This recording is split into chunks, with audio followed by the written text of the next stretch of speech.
في سنة 1997 نشرت المجلة الطبية البريطانية تقريرا عن امرأة أشارت لاسمها بحرفي أبي.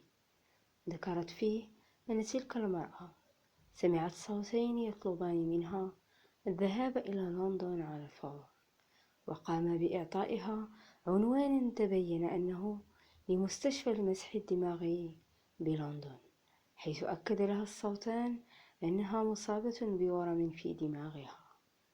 وبالفعل توجهت السيدة التي لم تعاني أبدا من أي أعراض مرضية لتلك المستشفى، وبعد إجراء الفحص تبين صحة ذلك وخضعت لعلاج مكثف.